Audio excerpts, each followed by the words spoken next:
혹시 이런 생각 해보신 적 있습니까? 왜 수많은 사람들 중에서 유독 특정한 유형의 사람에게만 마음이 끌리는지 말입니다. 단순히 착하다고 해서 혹은 능력이 뛰어나다고 해서 무조건 끌리는 것은 아닙니다. 친절하다고 해서 모두와 깊은 관계를 맺고 싶은 것도 아니지요. 수많은 사람들이 모인 공간에 들어갔을 때 낯선 얼굴들 사이에서 유독 한 사람에게 시선이 머문 경험이 있으실 겁니다. 그들의 눈빛이 요란하지도 말투가 화려하지도 않은데 이상하게 무언가 아주 익숙하고 옳다는 느낌이 드는 그런 순간 말입니다. 우리는 흔히 이것을 취향이라거나 직관이라고 부릅니다. 인연이라고 믿기도 하지요. 하지만 조금 더 깊이 들여다보면 그것은 결코 우연이 아닙니다. 사람은 단순히 좋은 것들에만 끌리는 존재가 아니기 때문입니다. 사람은 오직 자신의 내면적 가치와 동조하는 대상에게만 이끌립니다. 배움이 있는 사람은 같은 배움의 깊이를 가진 사람을 금세 알아봅니다. 따뜻한 마음을 가진 사람은 몇 분 대화만으로도 상대의 진심을 감지합니다. 높은 가치를 지향하는 사람은 결코 시시한 대화에 흥미를 느끼지 않습니다. 품격 있는 사람은 천박한 환경에서 결코 편안함을 느끼지 못합니다. 자신만의 색깔을 가진 사람은 같은 본질을 가진 사람을 거의 즉각적으로 알아봅니다. 구태여 자신을 소개하거나 과시하거나 길게 설명할 필요조차 없는 것입니다. 흥미로운 점은 당신 역시 그러한 품격을 갖추지 못했다면 상대의 품격을 알아볼 수 없다는 사실입니다. 당신이 정중하기에 상대의 정중함을 깨닫고 당신이 지혜롭게 살아가기에 상대의 지혜를 느끼며 당신의 삶에 친절함이 뿌리 내려 있기에 타인의 친절함을 귀하게 여기는 것입니다. 당신에게 자존감이 있기에 상대의 자존감에 이끌리는 것입니다. 다시 말해, 당신은 오직 이미 당신 안에 존재하는 것들을 상대에게서 깊이 읽어냅니다. 이는 막연한 감정이 아닙니다. 사회학에서는 이를 동종선호, 호모필리라고 부릅니다. 이 법칙은 사람들이 가치관, 인식, 그리고 삶의 방식이 유사한 사람들과 가장 견고한 유대관계를 맺는다는 사실을 설명합니다. 외모나 처지가 비슷한 것이 아니라 세상을 바라보는 눈과 삶을 대하는 태도가 닮은 사람들에게 끌리는 것입니다. 그러니 높은 인격을 가진 사람이 비슷한 수준의 사람을 만나는 것은 우연이 아닙니다. 행운도 운명적인 우주의 배치도 아닙니다. 그것은 아주 조용하게 그러나 확실하게 쌓아온 삶의 결과물입니다. 매일 당신이 어떻게 생각하고 어떻게 반응하며 아무도 보지 않는 곳에서 어떤 선택을 하느냐에 따라 당신의 가치, 신호는 세상으로 퍼져나갑니다. 여기서 가장 중요한 깨달음은 바로 이것입니다. 당신이 옳은 사람을 만난 것이 아니라 당신이 옳은 차원에 올라선 것입니다. 그렇기에 진짜 질문은 언제쯤 나에게 걸맞은 사람을 만날까가 아닙니다. 나는 지금 어느 차원의 가치의 신호를 내뿜고 있는가가 되어야 합니다. 내가 살아가는 삶의 결이 같은 차원의 사람들이 알아볼 만큼 충분히 선명한가요? 왜냐하면 동종 선호의 법칙에 따라 당신과 같은 차원의 사람들은 아무데나 존재하지 않기 때문입니다. 그들은 오직 당신의 본질이 가장 투명하게 반사되는 공간에서만 나타납니다.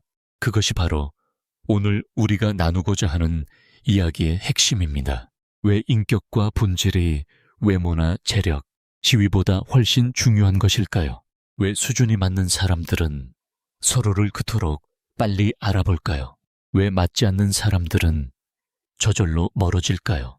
그리고 가장 중요한 것은 어떻게 인격을 다듬어 올바른 사람을 찾아 헤매지 않고 당신이 서 있는 그 차원에서 굳건히 존재함으로써 그들이 당신을 찾아오게 만들 것인가 하는 점입니다. 첫 번째 부분입니다. 당신은 자신의 가치 시스템을 통해 타인을 바라봅니다. 여기 아주 미묘하지만 중요한 진실이 하나 있습니다. 일단 이것을 깨닫고 나면 다시는 예전으로 돌아갈 수 없을 것입니다. 우리는 타인을 있는 그대로 보는 것이 아니라 우리 자신의 가치관을 투영해서 봅니다. 당신은 타인을 평가한다고 생각하겠지만 사실 당신은 상대에게서 자기 자신을 보고 있는 것입니다. 왜 어떤 사람이 다가왔을 때 상대가 아무런 잘못을 하지 않았는데도 본능적으로 불편함을 느낀 적 있으신가요? 반대로 몇 마디 나누지 않았는데도 이 사람은 나와 같은 결을 가졌구나 라고 확신한 적은요. 그것은 외모가 닮아서가 아닙니다. 당신의 뇌가 상대에게서 익숙한 구조를 포착했기 때문입니다. 당신이 삶을 대하는 태도가 정중하기에 상대의 품격을 알아봅니다. 당신이 수면 위가 아닌 깊은 사고를 즐기기에 상대의 지혜를 읽어냅니다. 친절함을 하나의 전략이 아닌 삶의 원칙으로 삼고 있기에 그 가치를 귀하게 여깁니다. 당신 안에 타협할 수 없는 자존감의 경계가 있기에 상대의 자존감에 이끌리는 것입니다. 만약 당신이 그런 가치를 단 한 번도 살아본 적이 없다면 아무리 훌륭한 사람이라 해도 당신에게는 아무런 울림을 주지 못할 것입니다. 그들은 마치 당신이 감지할 수 없는 주파수의 신호처럼 당신 곁을 스쳐 지나갈 뿐입니다. 이것이 동종 선호의 핵심입니다. 당신은 오직 당신이 이미 체득하고 수련해 온 품질에만 이끌립니다. 단순히 연습 중이거나 동경하는 수준이 아니라 이미 당신의 인격의 일부가 되어버린 것에만 반응하는 것입니다. 그러니 왜 항상 비슷한 유형의 사람들에게만 끌리는지 묻지 마십시오. 대신 그 품질들이 내 안에 무엇을 비추고 있는지 스스로에게 질문하십시오. 깊이 있는 사람은 가벼운 대화를 빠르게 피합니다. 그들이 오만해서가 아니라 그들의 신경계가 이미 일정 수준 이상의 깊이에 익숙해져 있기 때문입니다. 절제하는 사람은 방종한 환경에서 불편함을 느낍니다. 까다로워서가 아니라 그들의 몸이 더 이상 혼란을 견딜 수 없기 때문입니다. 기준이 있는 사람은 모호한 관계 속에서 오래 머물지 않습니다. 사람이 아쉬워서가 아니라 올바른 관계가 필요하기 때문입니다. 여기서 분명히 짚고 넘어갈 점은 당신은 상대방의 전부를 보는 것이 아니라는 사실입니다. 당신은 오직 상대의 모습 중에서 당신의 가치관과 일치하는 부분만을 선택적으로 보고 있습니다. 마치 책과 같습니다. 어떤 단계의 독자냐에 따라 책의 깊이가 달라집니다. 같은 문장이 누구에게는 단순한 오락거리가 되고 누구에게는 깨달음을 주는 지침이 되며 또 다른 이에게는 인생을 바꾸는 각성이 되기도 합니다. 책이 변한 것이 아니라 읽는 사람이 변했기 때문입니다. 사람도 똑같습니다. 그러니 누군가를 보고 별 특별할 게 없네라고 느낀다면 그 사람이 당신이 아직 도달하지 못한 차원에서 특별함을 간직하고 있을 가능성을 생각해야 합니다. 그리고 누군가에게서 정말 익숙하고 옳다는 느낌을 받는다면 그것은 당신 내면의 일부가 상대에게 투영되고 있음을 이해하십시오. 이것이 인격을 가진 이들이 굳이 애써 자신을 증명하려 하지 않는 이유입니다. 그들은 그저 자신답게 살 뿐입니다. 인격이란 모두를 유혹하는 것이 아니기 때문입니다. 인격은 오직 그것을 읽어낼 수 있는 사람들만 끌어당깁니다. 그래서 자신의 가치를 따라 살수록 주변 관계는 점점 좁아지는 것입니다. 당신의 매력이 줄어든 것이 아니라 당신의 가치 필터가 훨씬 정교하게 작동하고 있다는 증거입니다. 동종 선호는 단순히 비슷한 사람들끼리 모인다는 뜻이 아닙니다. 훨씬 깊은 차원입니다. 인간은 인식의 깊이, 생각의 호흡, 감정의 성숙도, 삶의 기준, 그리고 자신을 대하는 방식이 같은 사람들과 가장 견고하게 결합합니다.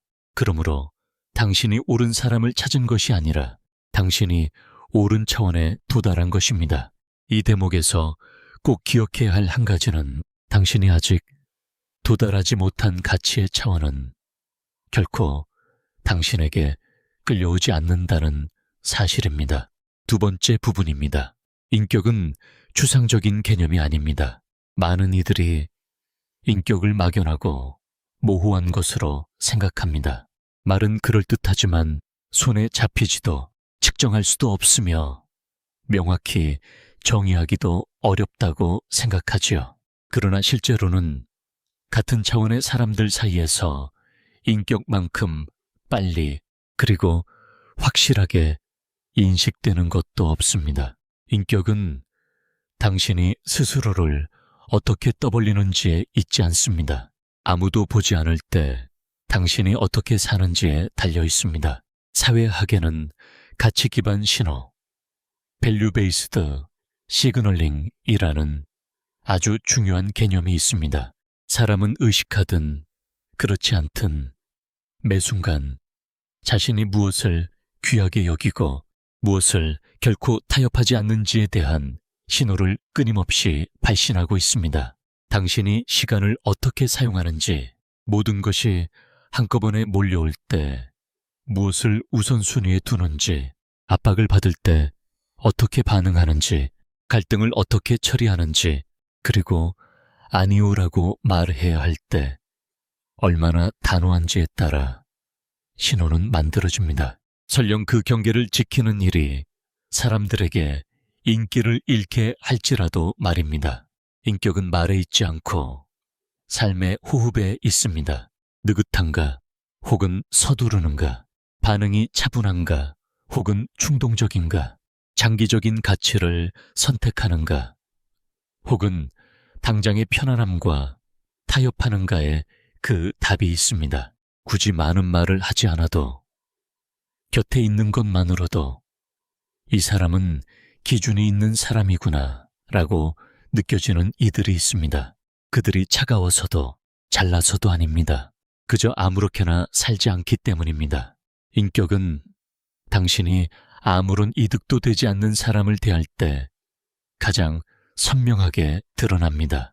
아무도 관찰하지 않을 때 기준을 지키는지, 아무런 보상이 없을 때도 친절한지, 아무도 확인하지 않을 때 약속을 지키는지에 달려 있습니다.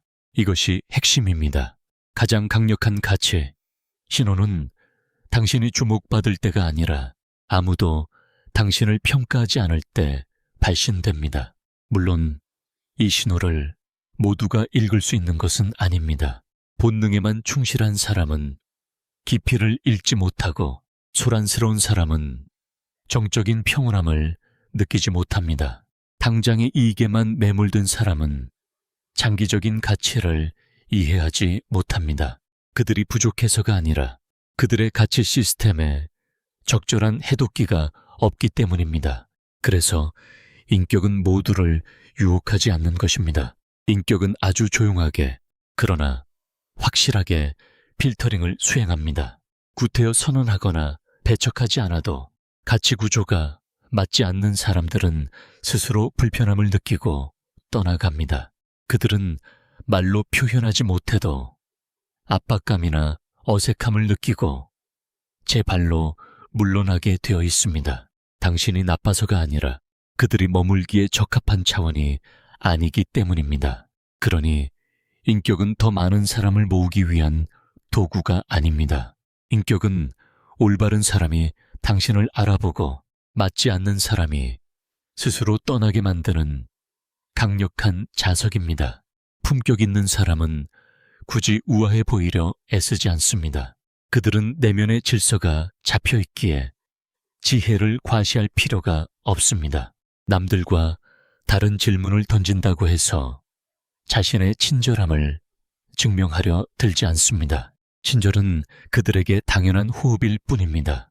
기준이 있다는 사실을 굳이 입 밖으로 내지 않아도 그들이 거부하는 것들 속에서 그들의 품격은 고스란히 드러납니다. 그리고 가장 섬세한 점은 오직 비슷한 가치, 구조를 가진 사람들만이 그 인격을 알아볼 수 있다는 사실입니다.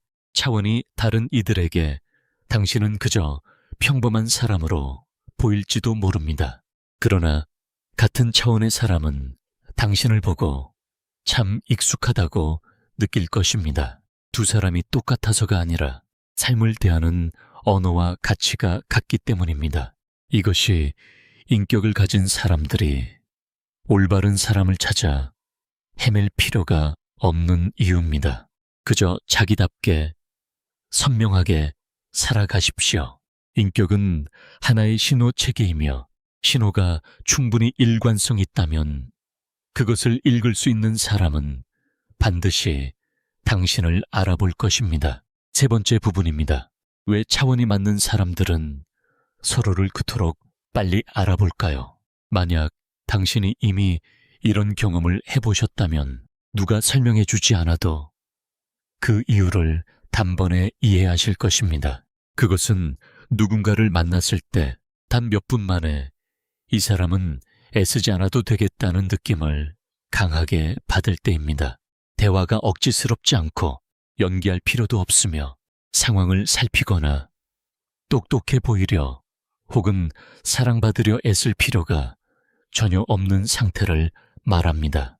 모든 것이 아주 자연스럽게 흘러가고 침묵이 흘러도 결코 불편하지 않습니다. 다 말하지 않아도 상대가 이미 이해하는 대화들이 오가곤 하지요. 많은 이들은 이런 느낌을 인연이라고 부릅니다. 하지만 호모필리아 동질성 관점에서 보면 이것은 신비로운 현상이 아니라 인지구조의 일치입니다. 사회심리학에서 이 현상을 코그니티브 얼라인먼트, 즉 뇌가 세상을 처리하는 방식의 동질성이라고 부릅니다. 두 사람이 같은 경험을 했기 때문이 아니라 뇌를 같은 방식으로 훈련해 왔기 때문입니다. 같은 방식으로 질문하고 같은 관점으로 문제를 바라보며 무엇이 중요하고 무엇이 사소한지에 대해 같은 기준을 가지고 있는 것이죠. 그래서 지혜로운 이들은 질문하는 방식을 통해 서로를 알아봅니다. 그들이 어떤 답을 하느냐가 아니라 무엇을 질문하기로 선택했는지를 보니까요. 깊이가 있는 사람들은 굳이 채우려 하지 않는 침묵 속에서 서로를 알아봅니다. 그들은 내면이 공허하지 않기에 침묵을 두려워하지 않습니다. 선한 사람들은 이익이 되지 않는 사람을 대하는 태도, 약자를 향한 마음가짐, 그리고 작은 것들에 담긴 존중을 통해 서로를 알아봅니다. 비전이 있는 사람들은 미래에 대해 이야기하는 방식을 통해 서로를 알아봅니다. 그들은 굳이 자랑하지 않습니다.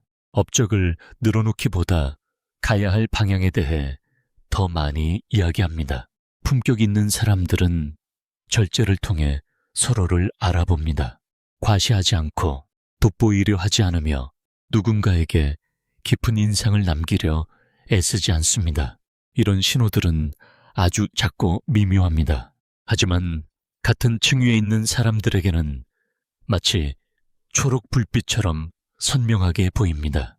코그니티브 얼라인먼트가 맞는 두 사람이 만나면 아주 비슷한 느낌을 받게 됩니다. 대화가 쉽고 길게 설명하지 않아도 되며 오해받을 일도 없고 나를 낮출 필요도 없습니다. 이런 느낌은 자칫 운명으로 오해하기 쉽지만 사실은 내 수준에 꼭 맞는 자리에 왔다는 느낌인 것입니다. 반대로 나와 층위가 다른 사람 곁에 있으면 금방 알게 됩니다. 연기해야 하고 계속 설명해야 하며 상대가 받아들이기 쉽게 나를 깎아내야 하니 무척 피곤해집니다. 당신의 소통 능력이 부족해서가 아니라 두 사람의 가치, 체계가 맞지 않기 때문입니다. 호모필리아는 가치관이 같은 층위에 있는 사람들이 그렇지 않은 사람들보다 훨씬 빠르게 서로를 알아본다고 지적합니다. 그들이 더 눈치가 빨라서가 아니라 뇌가 익숙한 것을 본능적으로 찾고 있기 때문입니다. 마치 두 개의 주파수와 같습니다. 서로 호환되는 파동만이 만날 수 있는 것이죠. 층위가 다른 사람들은 물리적으로는 아주 가까이 서 있을지 몰라도 인식의 차원에서는 아주 멀리 떨어져 있습니다. 반면 같은 층위의 사람들은 인생 늦게 만날지라도 단 몇 번의 대화만으로 서로를 알아봅니다. 아, 이 사람은 나를 이해하는구나. 이것이 바로 수준이 맞는 사람들이 서로를 알아보는 데는 긴 시간이 필요하지 않으면서도 관계를 맺기로 결정하기까지는 신중한 이유입니다. 그들은 서두르지 않습니다. 사람의 성품은 몇 번의 만남만으로 다 드러나지 않는다는 걸 알기 때문입니다. 하지만 일단 알아보면 이 사람이 나와 같은 층이라는 것을 확실히 압니다. 그리고 그것이 바로 수준에 맞는 관계들이 처음부터 소란스럽지 않은 이유이기도 합니다. 드라마틱하지 않고 밀당도 없으며 감정적인 시험도 없습니다. 그저 아주 특징적인 평온하고 명확한 느낌뿐이죠. 혹시 당신이 그런 느낌을 경험해 본 적이 있다면 꼭 기억하십시오. 그것은 운이 아닙니다. 당신이 충분히 오랫동안 어떤 가치의 층위에 머물러 있었기에 같은 층위의 사람을 알아볼 수 있게 된 것입니다. 넷째, 왜 수준이 맞지 않는 사람들은 스스로 떠나가는가? 많은 이들이 오해하는 부분이 있는데 바로 이 오해 때문에 스스로를 오랫동안 자책하곤 합니다. 내가 너무 까다로운 걸까? 내가 너무 차가운 걸까? 내가 문제가 있어서 사람들이 떠나는 걸까? 하지만 호모필리아의 관점에서 보면 그들이 떠나는 것은 당신이 좋고 나쁨의 문제가 아닙니다. 훨씬 더 깊은 원인, 즉 가치의 불일치 때문입니다. 가치관의 층위가 다른 두 사람이 가까이 있으면 이성은 몰라도 몸이 먼저 그것을 알아차립니다. 층위가 다른 사람들은 대개 왜 불편한지 이유를 정확히 말하지 못합니다. 그저 평소보다 더 피곤함을 느끼고 긴장해야 하며 계속 연기해야 하고 상대를 맞추기 위해 스스로를 바꿔야 한다는 압박을 느끼게 됩니다. 그것은 당신이 잘못해서가 아니라 당신의 존재 자체가 그들이 아직 준비되지 않은 어떤 기준을 비추고 있기 때문입니다. 성품 품격은 아주 특별한 힘이 있습니다. 누구를 공격하지 않아도 아직 준비되지 않은 사람들에게는 가치 측면에서 불안함을 느끼게 만듭니다. 당신이 평가하지 않아도 그들은 평가받는다고 느끼고 요구하지 않아도 압박을 느낍니다. 당신이 비교하지 않아도 그들은 스스로 부족하다고 느낍니다. 기준을 가지고 사는 사람 곁에 서면 준비되지 않은 자의 모든 방만한 모습이 너무나 선명하게 드러나기 때문입니다. 호모필리아는 이를 선택적 연합 셀렉티브 어소시에이션, 즉 사회적 관계 속의 자연 선택 현상이라고 부릅니다. 사람들은 너무 큰 가치의 격차를 마주해야 하는 환경에 오래 머물지 못합니다. 그래서 수준이 맞지 않는 사람들은 대개 스스로 떠나갑니다. 솔직한 대화를 통해서가 아니라 조금씩 멀어지고 연락이 뜸해지는 방식으로 말입니다. 품격 있는 많은 이들이 이 단계를 겪으며 고민합니다. 내가 조금 더 부드러워져야 하나, 조금 더 쉽게 타협해야 사람들을 지킬 수 있을까? 하지만 호모필리아는 아주 냉철한 진실을 일깨워줍니다. 관계를 지키기 위해 당신의 기준을 낮춰야 한다면 그 관계는 애초에 당신의 층위가 아니라는 사실입니다. 맞지 않는 사람들이 함께 있으면 무척 피곤하지만 같은 층위의 사람들이 함께 있으면 아주 편안합니다. 그것이 가장 단순한 구분법입니다. 그러므로 누군가 떠나는 것이 항상 손실인 것은 아닙니다. 많은 경우 그것은 당신의 필터링 시스템이 제대로 작동하고 있다는 증거입니다. 이것이 바로 품격 있는 사람들의 인간관계가 대개 좁은 이유입니다. 매력이 없어서도 아니고 사교성을 몰라서도 아닙니다. 단지 그들의 환경이 다수와는 맞지 않기 때문입니다. 질은 항상 양보다 적고 깊이는 표면보다 희귀하며 진정한 호환성은 대량으로 존재할 수 없는 법입니다. 품격 있는 사람들은 아첨으로 사람을 붙잡지 않습니다. 스스로를 낮추거나 기준을 바꾸면서까지 관계를 유지하려 하지 않죠. 그들은 맞지 않는 인연이 스스로 드러나게 두며 씁쓸해하거나 원망하지 않고 자신의 가치를 의심하지도 않은 채 그 사실을 담담히 받아들입니다. 그들은 한 가지를 분명히 알고 있기 때문입니다. 진정한 인연은 붙잡지 않아도 곁에 남고 붙잡아야 하는 인연은 이미 층위가 틀린 것이다. 만약 당신의 삶 속에 이런 조용한 이별들이 있었다면 이것을 꼭 기억하십시오. 당신이 까다로운 것도 너무 차가운 것도 당신에게 문제가 있는 것도 아닙니다. 그저 당신은 모두가 함께 머물 수 없는 어떤 높은 가치의 층위에 살고 있을 뿐입니다. 다섯째, 왜 품격이 외모, 동, 지위보다 중요한가? 솔직히 말하면 많은 사람들이 불편해할 진실이 하나 있습니다. 외모는 사람들의 시선을 끌고 돈은 호기심을 자극하며 지위는 사람들을 찾아오게 만들 수는 있지만 그 무엇도 사람을 곁에 머물게 하지는 못합니다. 호모필리아는 명확히 지적합니다. 외적인 요소들은 초기 접촉을 만들어낼 뿐이며 관계의 지속 여부는 항상 내면의 가치가 결정한다는 사실을요. 외모는 눈길을 끌고 돈은 관심을 끌며 지위는 이익을 끌어당깁니다. 하지만 품격은 훨씬 더 깊은 질문에 답을 합니다. 이 사람은 신뢰할 수 있는가? 감정적으로 안정되어 있는가? 성숙한 사람인가? 이 사람 곁에 있으면 심리적으로 안전한가? 나와 같은 삶의 기준을 공유하는가? 이런 질문들은 충분한 삶의 경험을 겪은 사람들에게 무엇보다 중요합니다. 어릴 때는 화려한 것, 심장을 뛰게 하는 것, 선택받았다는 느낌과 갈망에 이끌리기 쉽습니다. 하지만 성숙해질수록 신경계는 자극보다 안정을 갈구하게 됩니다. 바로 그 단계에서부터 품격이 결정적인 요소가 되는 것입니다. 외모는 뛰어나지만 충동적인 사람은 곁에 오래 있기 힘듭니다. 돈은 많지만 기준이 없는 사람은 항상 방어하게 만듭니다. 지위는 높지만 자존감이 없는 사람은 주변 환경을 불안하게 만듭니다.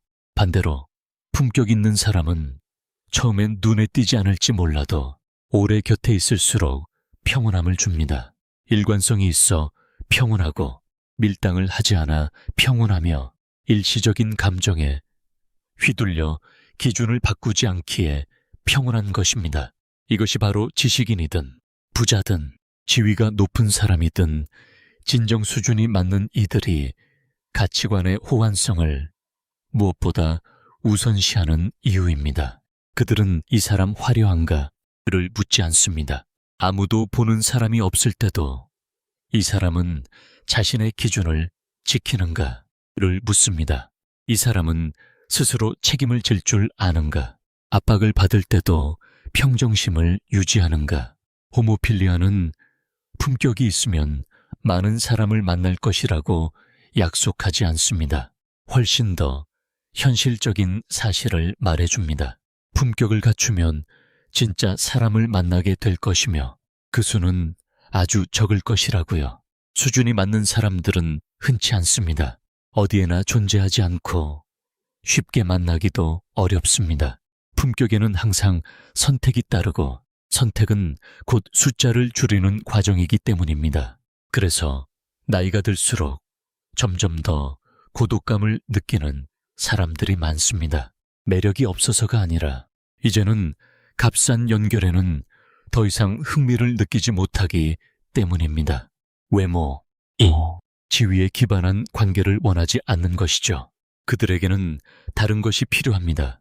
방어 기제를 작동하지 않고도 곁에 머물 수 있는 사람, 오직 품격만이 그런 느낌을 만들어냅니다.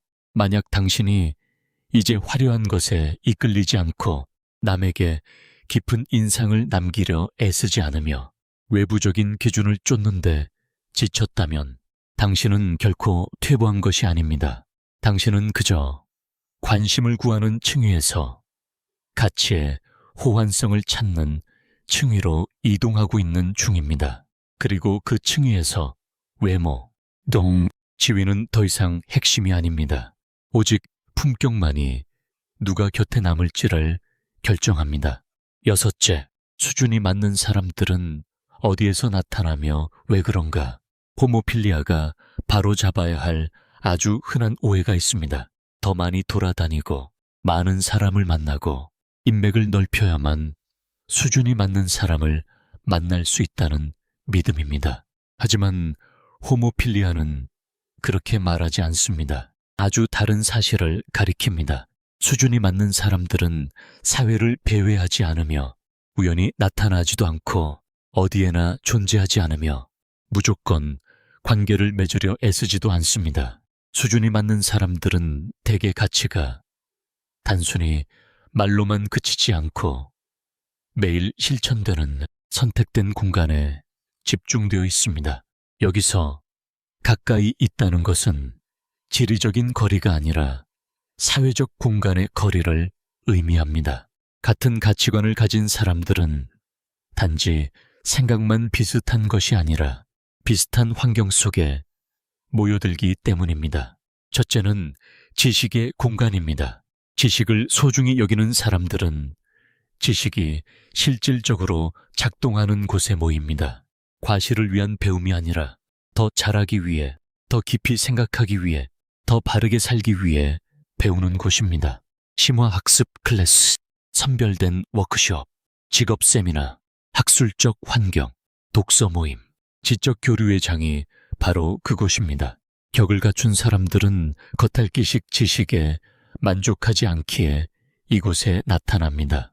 그들은 장기적인 가치에 투자하며 자신보다 뛰어난 사람들과 함께 배우는 것을 두려워하지 않습니다. 둘째는 규율의 공간입니다. 가장 강력한 동질성 호모필리 중 하나는 바로 개인적 규율에 기반한 것입니다. 품격을 갖춘 사람들은 반복과 인내, 그리고 스스로를 통제할 것을 요구하는 환경에 주로 나타납니다. 헬스장, 요가, 필라테스, 달리기, 무술 등이 그런 곳입니다.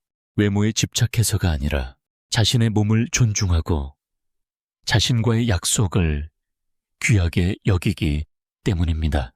규율은 내면의 가치가 겉으로 드러나는 실체입니다. 품격 있는 사람은 결코 방종한 삶을 오래 지속하지 않습니다. 비록 지칠지언정 결코 자신의 기준을 포기하지 않기 때문입니다.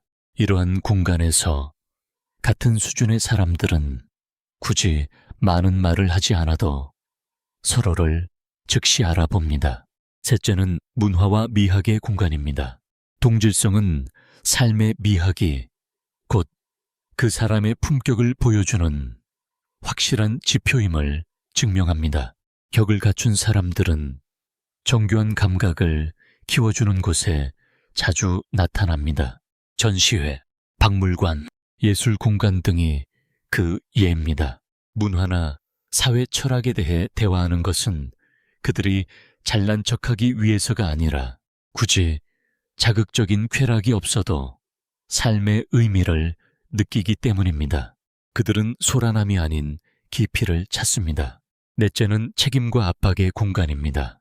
아주 냉정한 사실 하나를 말씀드리겠습니다. 품격은 대개 압박 속에서 단련됩니다.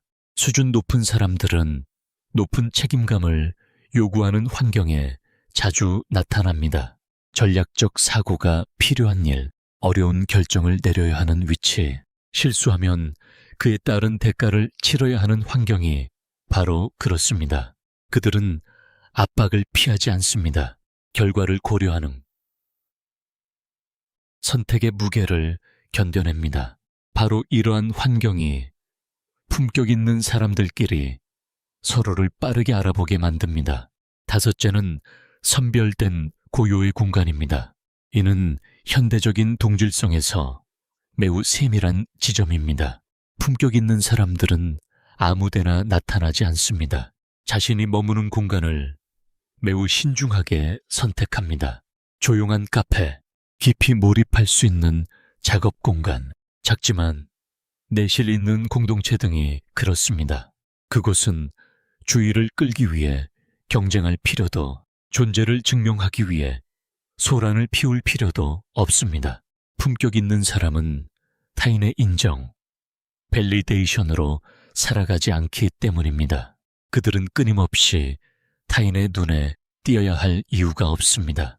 수많은 사람 속에 파묻혀 자신의 가치를 확인받으려 하지도 않습니다. 이러한 공간은 사람을 매우 강력하게 걸러내기에 소란스러운 대중적인 장소보다 격을 갖춘 사람을 만날 확률이 훨씬 높습니다. 동질성은 여러분에게 유능한 사람을 사냥하러 다니라거나 잘난 사람, 수준 높은 사람을 찾으러 다니라고 권하지 않습니다. 이는 전혀 다른 원리를 가리킵니다. 여러분이 추구하는 가치가 머무는 그 공간에 서 있으면 같은 수준의 사람들은 저절로 나타납니다. 지식을 중시한다면 지식이 작동하는 곳에 머무십시오. 규율을 중시한다면 규율이 존중받는 곳에 계십시오. 깊이를 중시한다면 깊이가 길러지는 곳에 머무십시오. 수준 높은 사람은 찾을 필요가 없습니다. 서로가 서로를 알아보게 되니까요. 7번째, 사람을 찾으러 다닐 것이 아니라 제자리에 서 있어야 합니다. 많은 사람들이 동질성을 반쪽짜리로 이해합니다. 수준 높은 사람이 나타날 것이라는 말을 듣고는 무작정 찾아다니기 시작합니다. 새로운 관계 속에서, 각종 모임 속에서, 인맥을 넓히는 과정 속에서 혹은 어디에나 얼굴을 내밀며 사람을 찾으려 합니다. 하지만 동질성은 그렇게 조언하지 않습니다. 수준 높은 사람을 찾으러 다니라고 말하지 않습니다. 당신이 추구하는 가치에 제자리에 서 있으라고 말합니다. 이 두 가지는 완전히 다릅니다. 사람을 찾는 것은 결핍, 조급함, 놓치고 싶지 않은 마음, 그리고 주도적으로 움직이지 않으면 기회를 잃을 것 같은 불안함에서 비롯됩니다. 반면 제자리에 서 있는 것은 명확함에서 비롯됩니다.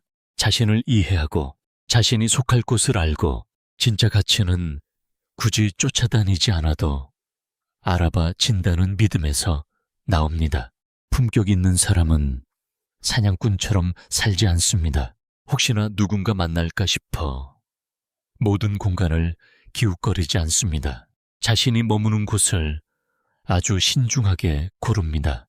오만해서가 아니라 자신이 머무는 환경이 곧 자신이 만날 사람을 결정한다는 사실을 깊이 이해하기 때문입니다.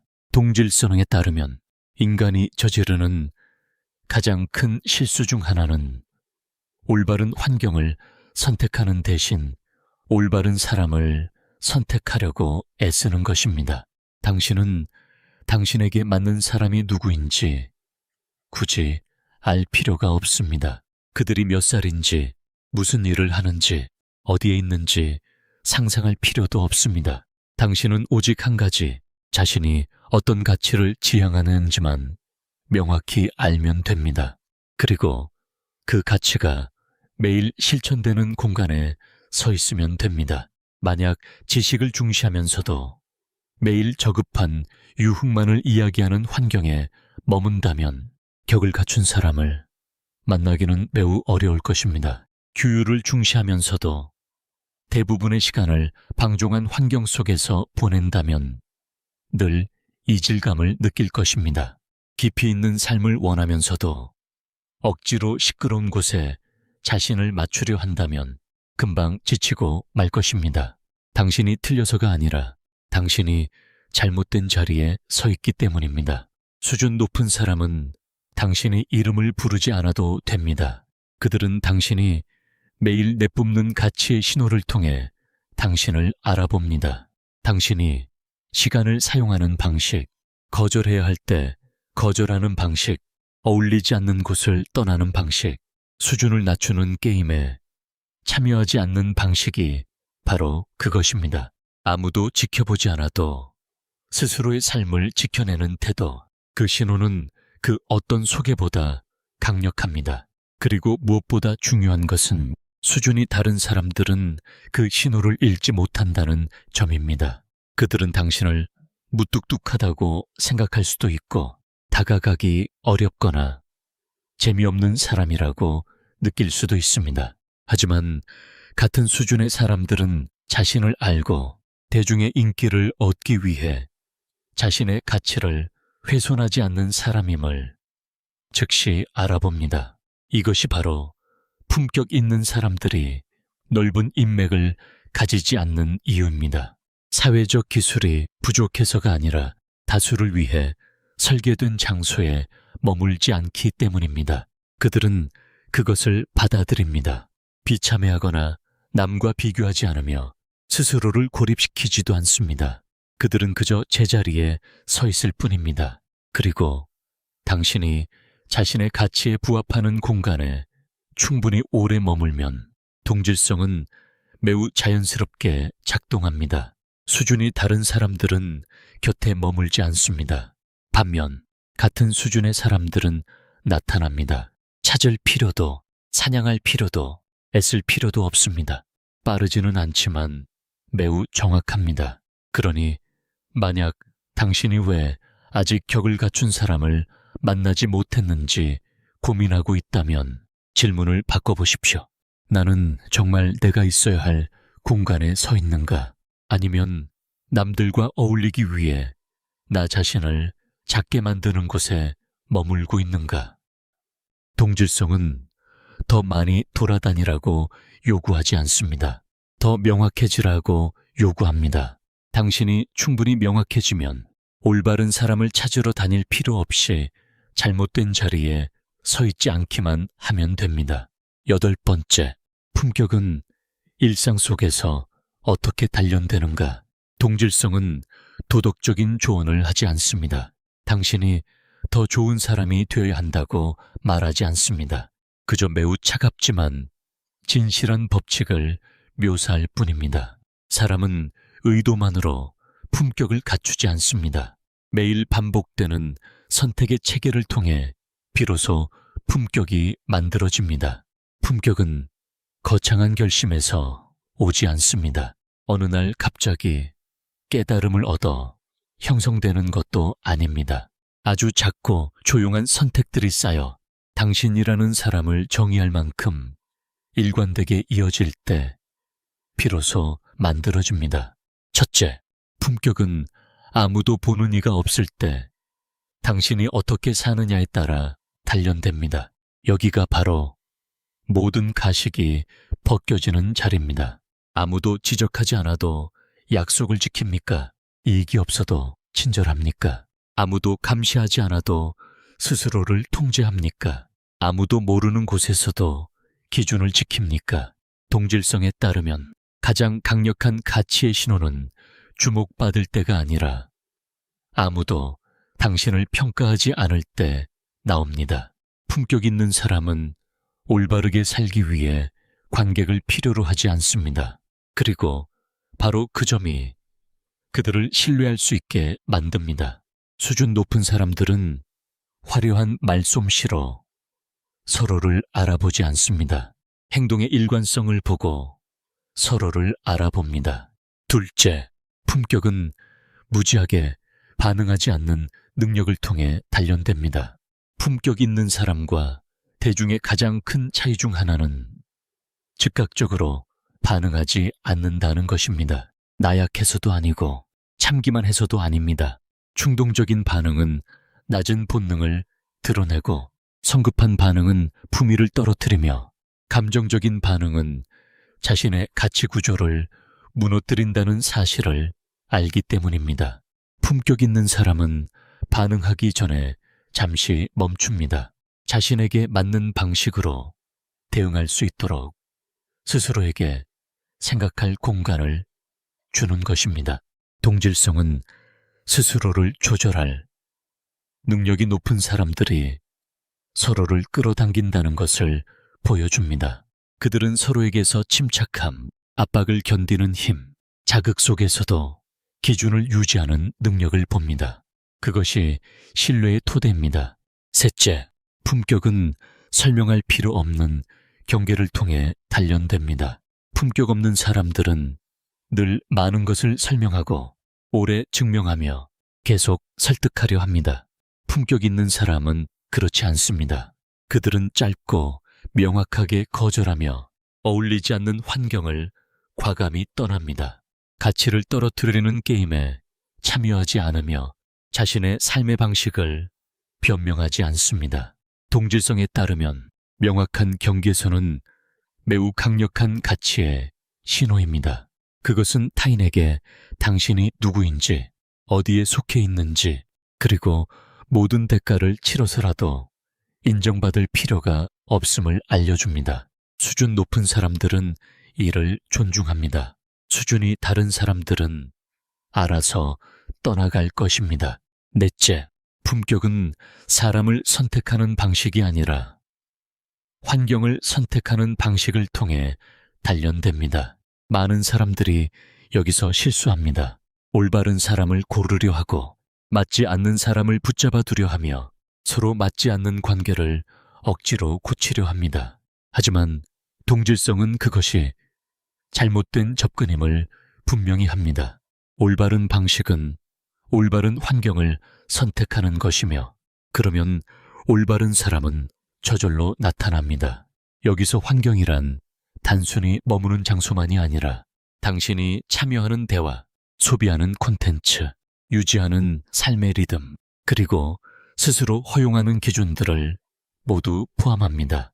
품격 있는 사람은 생산성이 없거나 소란스럽기만 하고 속이 빈 곳, 저급한 경쟁이 난무하고 존중이 없는 환경을 과감히 떠납니다.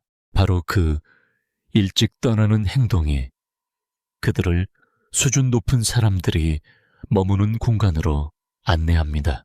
다섯째, 품격은 소수의 사람들과 머무는 능력을 통해 단련됩니다. 이것은 가장 어려운 시험이자 많은 이들이 무너지는 지점이기도 합니다. 가치의 층위가 높아질수록 당신과 호환되는 사람의 수는 줄어들기 때문입니다. 인격이 고결한 사람은 인간관계가 그리 많지 않습니다. 자신을 온전히 이해해주는 사람도 드물고 대중적인 인기를 누리지도 못합니다. 하지만 그들은 결코 불안해하지 않습니다. 양보다 질이 중요함을 깊은 공감은 대량으로 생산될 수 없으며 자신과 수준이 맞는 사람은 언제나 귀하다는 사실을 잘 알고 있기 때문입니다. 적은 수의 사람을 견뎌내는 능력이야말로 인격의 가장 큰 시험대입니다. 이 고독을 견디지 못하는 사람은 기준을 낮추어 사람들을 곁에 두려 합니다. 반면 이를 감내하는 사람은 기준을 지켜 진정한 만남을 추구합니다. 동류 선택 호모필리가 당신에게 당장 수준 높은 사람을 만나게 해준다고 약속하진 않습니다. 다만 훨씬 더 확실한 무언가를 보장할 뿐입니다. 만약 당신이 고결한 인격을 지키며 살아간다면 반드시 수준이 맞는 사람을 만나게 됩니다. 이는 우주가 특별히 배려해서도 운명이 정해져서도 아닙니다. 당신이 올바른 신호를 보내고 적절한 자리에 서 있으며 기준을 충분히 오래 지켰고 사람을 얻기 위해 자신의 인격을 팔지 않았기 때문입니다. 9번째, 왜 인격이 높은 사람들은 대개 늦게 도착하면서도 정확하게 찾아오는 것일까요? 이에 관해 많은 이들이 입 밖으로 내지 못하지만 높은 가치관을 가진 이들이 스스로를 의심하게 만드는 비밀이 하나 있습니다. 그것은 바로 나는 이렇게 올곧게 높은 기준을 가지고 사는데 왜 아직 나와 수준이 맞는 사람이 나타나지 않는가? 라는 의문입니다. 동류 선택은 이 질문을 회피하지 않습니다. 오히려 아주 냉철한 해답을 제시합니다. 가치관의 층위가 높아질수록 수준이 맞는 사람을 만나는 속도는 느려지지만 그 만남의 정확도는 비약적으로 높아집니다. 이러한 지체는 형벌도 불운도 아닙니다. 그것은 가치 필터링이라는 자연스러운 메커니즘의 결과입니다. 첫째, 인격은 드러나는데 시간이 걸리기 때문입니다. 고결함은 몇 번의 만남으로 다 보여줄 수 없습니다. 말 한마디나 첫인상으로 나타나는 것도 아닙니다. 갈등을 해결하는 방식, 오랜 시간 약속을 지키는 태도, 어려움 앞에서도 기준을 굽히지 않는 자세, 당장의 이익보다 장기적인 가치를 선택하는 모습 속에서 서서히 드러납니다.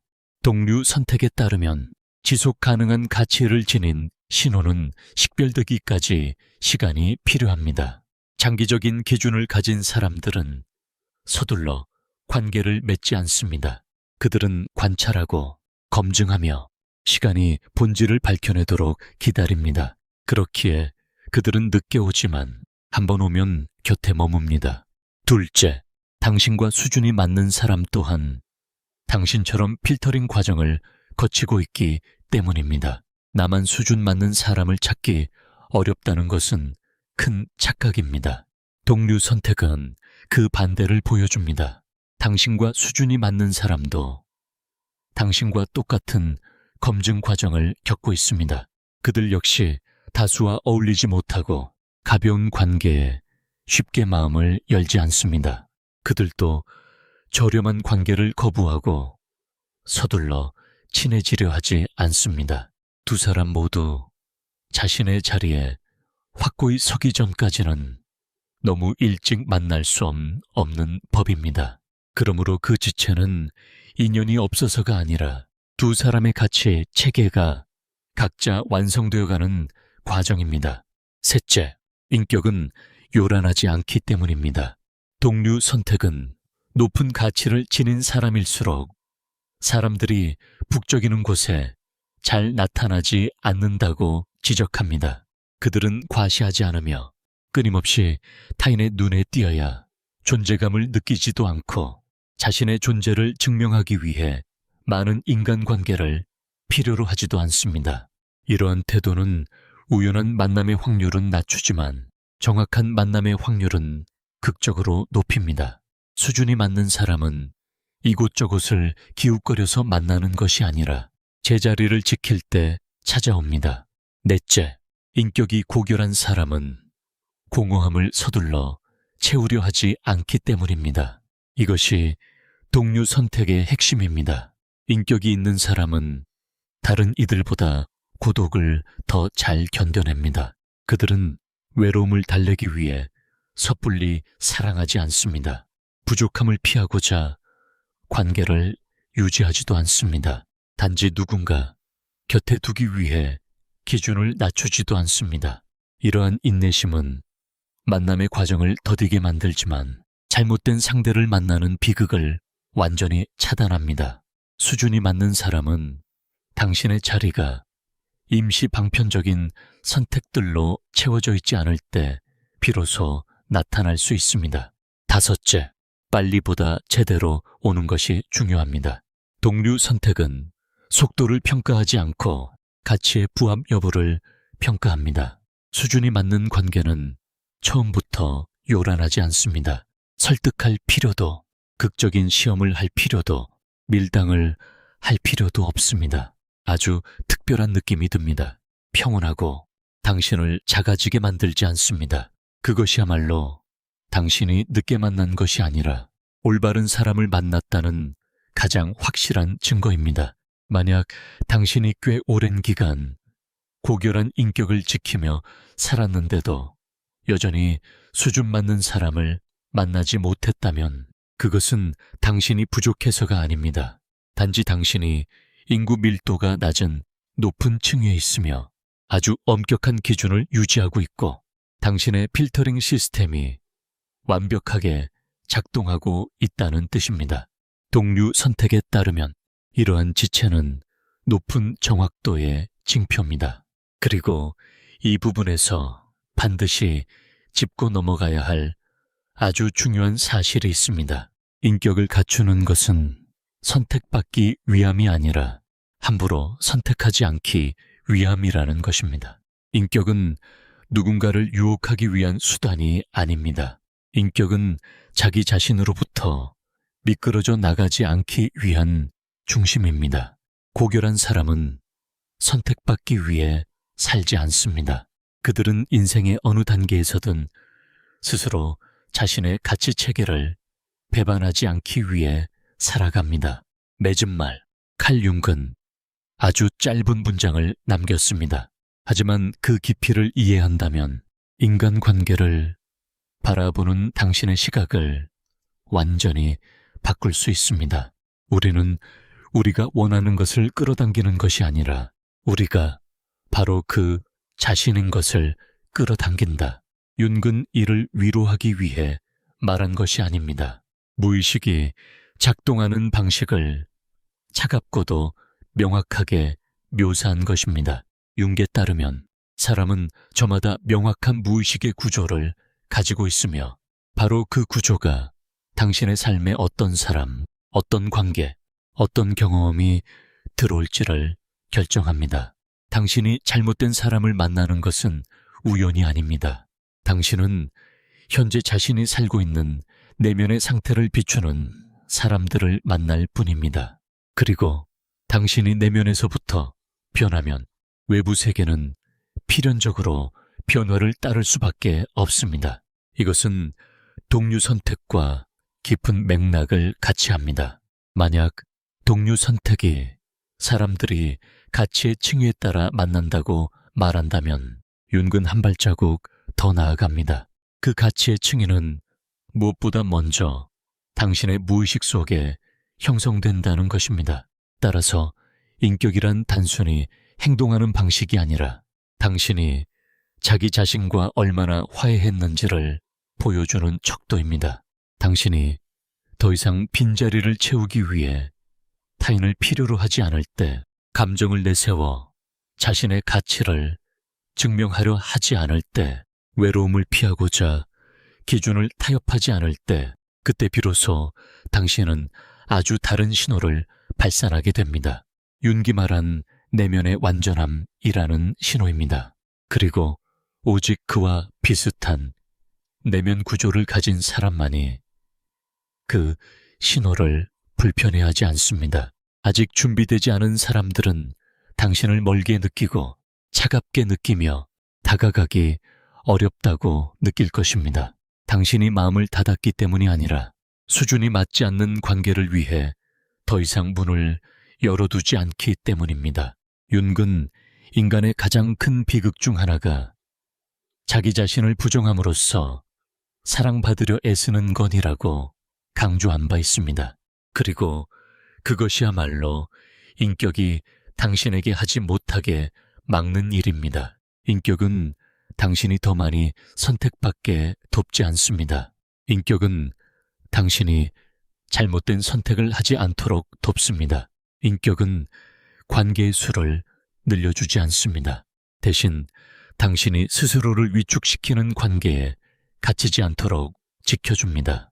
그러니 만약 당신이 지금 이전보다 좁은 인간관계 속에서 더 적은 연결어를 맺고 있지만 더 평온하다면 더 이상 내가 누구인지 설명하려 애쓰지 않고 내가 가치 있음을 증명하려 하지 않는다면, 그리고 억지로 어울리려 노력하지 않는다면 당신은 결코 아무것도 잃은 것이 아닙니다.